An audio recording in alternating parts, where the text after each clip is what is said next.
Hello, and let's talk about the COVID-19 cases in New Delhi and around the country that are linked to the meeting of the Tablighi Jamaat. Reports say that around 90 cases are linked to the event which took place between March 13th and 15th. It goes without saying that the conduct of such an event at that time is irresponsible. Yet, if we look at the coverage around it, especially on television media, we see huge amounts of venom and slander. There is a clear attempt to communalise the coverage of cases around the incident at a time when we should be dealing with it in a scientific and united way. Familiar arguments about the Muslim community are being thrown around on channels and opinion columns. This stigmatization can have a direct impact on our handling of the crisis itself. We'll discuss this further, but here is some context first. We begin with the overall picture. The number of cases in India is reportedly 1,649, with the number of active cases around 1,472. The number of deaths has crossed 50. As many as 43 new cases were reported in Andhra Pradesh alone yesterday. As many as 2,361 people have been evacuated from the Nizamuddin Markaz, of whom 617 have been admitted to hospitals and the rest of the people have been quarantined, Delhi Deputy Chief Minister Manish Sisodia said. Reports say that 24 people who were tested positive for COVID-19 are in some way associated with the event or the premises in Delhi alone. The tracking of those who attended the event and those who came in touch with them is going on at a massive scale. However, questions have been raised about the local authorities' delay in dealing with the issue in the light of the Tablighi Jamaat officials' repeated pleas for helping with evacuation. We speak to a reporter Tariq who has been covering the situation. Thank you, Tariq, so much for joining us. So, since yesterday, there's been a lot of reporting, there's been a lot of, in fact, hate and anger thrown about on social media, a lot of uninformed commenting on what has actually happened. So, for the benefit of the viewers, could you first start by giving some context and the chronology of, so to speak, of actually what happened over the past 2 weeks? See, Tablighi Jamaat is not something very new to this era. It has been functioning on the ground across the globe for the past 100 years. So they are nothing, but they just go door to door. Their activities include that they go to door and convince people to come to mosque. Basically, they spread faith and nothing more than that. So, as it always happens, there is a international headquarter of Tablighi Jamaat as in Bangla Wali Masjid at Nizamuddin West, which is also called Markaz. Markaz means headquarter. So, Jamaat people in different groups from across the globe keep coming to the headquarter, and that headquarter comprise of a president kind of person, which is called Amir-e-Jamaat. So he allocates where a group has to go. So that group keeps coming in every day from different parts of the world. So it was happening. There was an ijtama, a gathering, a congregation scheduled from March 13 to March 15. The act of Tablighi Jamaat, while the entire country and the world is dealing with corona epidemic, it was very irresponsible on their part to take it lightly. They should not have allowed any gathering, even on day 1, 13th, when they know that though the epidemic was not very, had not spread tentacles in India at the time, but it was creating havoc across the globe. China was badly affected. It was spreading to Italy, Spain, and other parts of the country. Cases had started being reported in Malaysia, Kyrgyzstan, Iran, and other parts of the world, from where the delegate. So they should not have allowed it in the first place. So there is no justification of what Tablighi Jamaat had done in view of the epidemic. Now, the second point is when you ask for accountability, it is not only Tablighi Jamaat which will be held responsible for what has happened. First of all, I will raise doubt on the claim that 24 people have got infected. Who these people are? Where are their medical record? If you are vilifying an organization, uh, you will have to come up with foolproof evidence. See, because you are speaking so much about an organization, you are targeting an organization, so you should give the details to the media that these many people we had picked up from the headquarters, we took them to hospital, their samples were taken and tested, and these are the results. So we haven't seen any such report from the government so far. And now come to the second point. Uh, on From 13 to 15, a gathering, a congregation was organized. Then people started dispersing from there. If you, there were two orders issued by the Delhi government. First was issued on March 15th, when the congregation ended, in which it was written that no sports gathering or seminars will be organized in the national capital, and there will be section 144 implemented of CRPC will be in place in the city. Right. It was on 15th, and it was issued by the Health Ministry of the Delhi government. On 16th, they reissued the order stating that there will be no religious gathering. But when you are taking action, where was the order? On 15th, order is basically about a sports gathering, because IPL was scheduled to be organized at the time. So in 16th order, they included all kind of religious gatherings, seminars, academic gathering, social gathering, religious gathering, protest, everything. So the accountability will be fixed from March 16th. And now the question arises here is, why did the Tablighi Jamaat people, when it was in March 16th order stated that there will be no religious gathering, why didn't they act? Why this order was not acted upon? Right. If you go and we spoke to Tablighi Jamaat people, they are a spokesperson who himself is a doctor, medical doctor, and Dr. Muhammad Shoaib, and he said that when March 16 order was issued, we complied to the order. We started vacating the people, and we managed to vacate 1,000 people. They were asked to go back to their native place. How many people were there at that time approximately? The whole overall number? There is no clear number, but usually the Markaz houses around 3,000, 5,000 people Right. all the time throughout the year. It's nothing new. It should be questioned that such gathering in such a narrow place and in such a crowded area should not take place at any point of time. Right.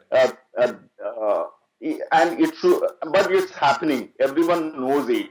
You have Delhi government, you have police, Nizamuddin police station close to it. Everybody knows that. Right. In any case, mishap, the evacuation process will face a lot of difficulty. So it should not take place anytime. Now coming to the point, they said they started evacuating people on March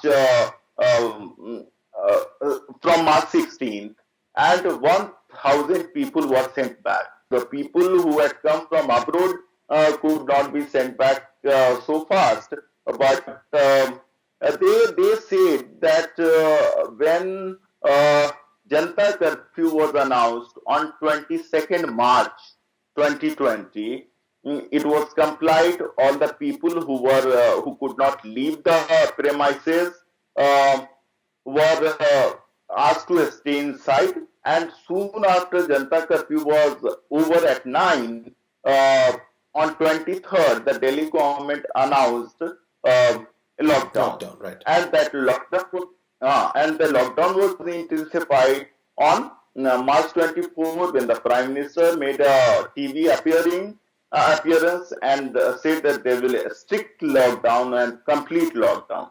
Now, what they did, they approached on 24th when the Prime Minister announced, they got a letter, a warning letter from SHO Nizamuddin, which was replied the same day on 24th. And he had asked in the letter, and we, the newsletter, had copy of that letter. He had asked them to vacate the place and shut down the Markaz because of coronavirus threat. And it was told to him, it was conveyed to him in the replying letter that 1,000 people have already been evacuated. We have still 1,500 people who are stuck and they need to be evacuated. He asked the SHO, urging him to informing him that the SDM concerned, Right. the divisional magistrate concerned, who is the pass issuing curfew, pass issuing authority, has been requested to issue a pass for 17 vehicles. And the vehicle, we in yesterday's story, we have the numbers of the vehicles. use that list of vehicles. But the SHO in the letter has been told that the Tablighi Jamaat people, in response to their request to the sub-divisional magistrate, have been asked to meet him personally at 11 a.m. on March 25th. They said that they did the same. They urged the SHO also to expedite the process, but that meeting could never take place. Right. This is the question that needs to be asked. Why did the meeting, and what was the need of that meeting? When there was a request, it should have been simply complied upon. Curfew should have been issued, and then accountability should have been asked. The concerned SHO should have gone there, asked people, see, these are the curfew passes. You now lock up the Markaz, go to their places. The foreigners can go to their respective embassies, and those who are in the state, from different states, can go back to their Right. a travel arrangement should have been made, but it was not done. On 25th, that meeting did not happen. Then they got a warning letter, a notice, in fact, from ACP Lajpat Nagar, who warned them to vacate the place. Otherwise, a stringent action will be taken against them under the Epidemic Act, Epidemic Diseases Act, read with IP6 section, which was later done. And I fail to understand there's one more section which is criminal conspiracy 120B was slapped against them. What was need of that, I fail to understand. But the ACP was also told the same, that they need curfew passes so that they can evacuate risk 1,500 people, which have not so far been evacuated because of the complete curfew or lockdown. Right. There was no action again on that later, and on 25th March, according to Tablighi Jamaat, concerned Tahsildar, along with the medical team, visited Markaz. That medical team had some officials of the WHO. If their statement is something to go by, they said that a medical team comprising some officials from the WHO visited their place and checked people and prescribed something, what precaution they have to take. On 26th March, that SDM called Nizamuddin management to meet with DM. And the meeting took place, then DM was apprised of the circumstances. The next day on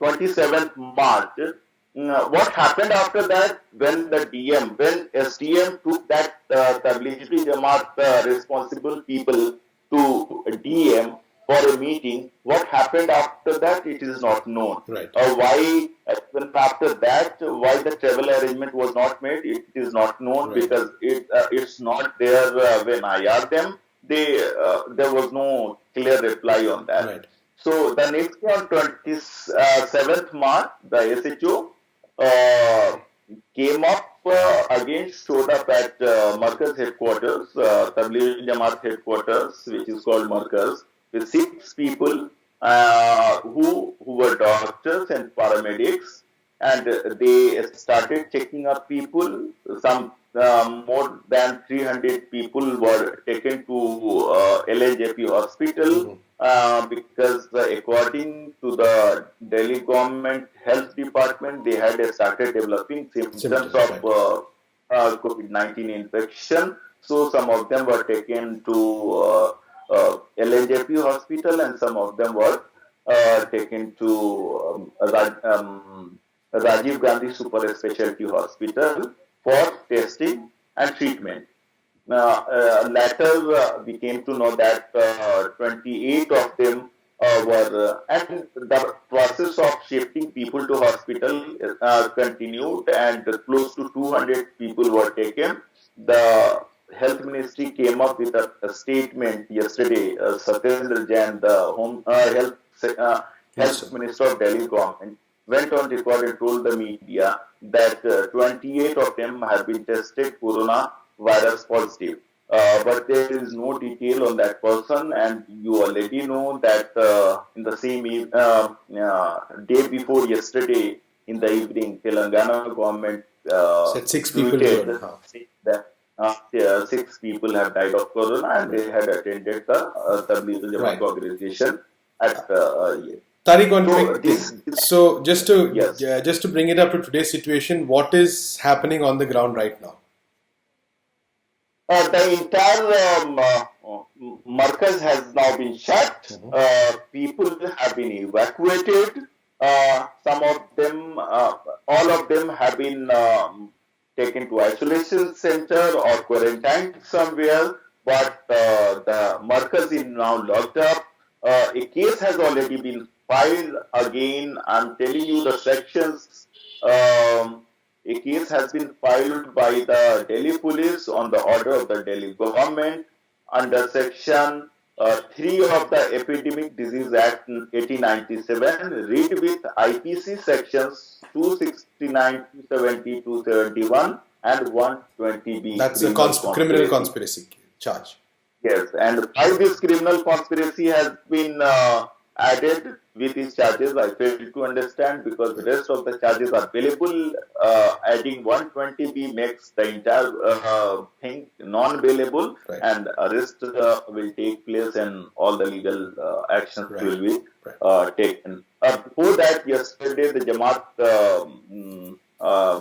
spokesperson was telling me that they have offered the entire building to the Delhi government for isolation ward, creation of isolation ward and develop quarantine facility, but now they are under scanner. Right.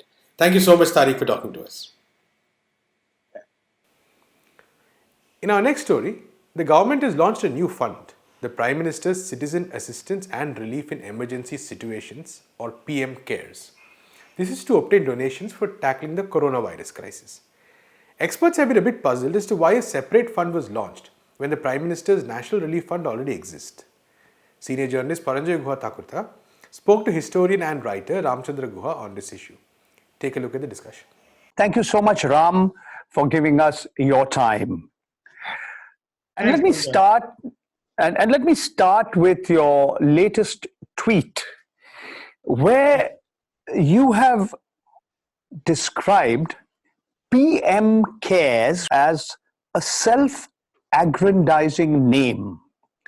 Why could people not donate to the Prime Minister's National Relief Fund. And you have said it is a colossal national tragedy that even this tragedy is being misused to enhance a personality cult. And you have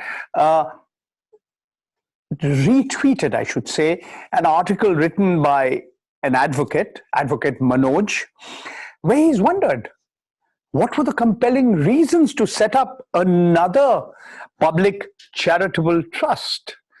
And he's even gone to the extent of wondering why cronies like, and he's called them Akshay Canada Kumar and Jay BCCI Shah and Vijay Paytm, why are they sort of bending over to contribute money to this, to PMCares? And finally, it's really cutting. The lawyer has said, did the sub-registrar visit the Prime Minister's residence, or did the Prime Minister travel to the sub-registrar's office? Why did you retweet this, and why do you think this, just because a new trust has been set up, a new Right. organization has been set up, it should be self-aggrandizing and is being used to enhance a personality cult? Parag, first of all, it is a colossal national tragedy, and I'm sure in the course of this conversation we'll discuss the different dimensions of the tragedy: the health tragedy, the medical tragedy, economic tragedy, the psychological tragedy, the moral tragedy, and so on. So here's a great moral tragedy that the country faces. The country has faced previous tragedies in the past. It has faced earthquakes, cyclones, communal violence, destitution, and for that there is already not just a Prime Minister's relief fund. Every chief minister has a relief fund. So if I'm in Bengaluru, I'm concerned about migrant workers in Karnataka, I can donate to the Karnataka Chief Minister's Relief Fund. So the procedure to donate exists. There was absolutely no reason to start a new fund. Secondly, the name is very telling because it's PMCares. Only the PMCares. And of course, now there's going to be branding with the PM's face, and one does not. So I think it is, on purely on aesthetic grounds, is rather vulgar. It's not needed. There already is a procedure to get donations. It's been given this very personalizing, self-aggrandizing name. I'm sure the PM's photograph will be part of it. And the procedure by which the fund, the new trust was registered, as the lawyer points out, is very murky.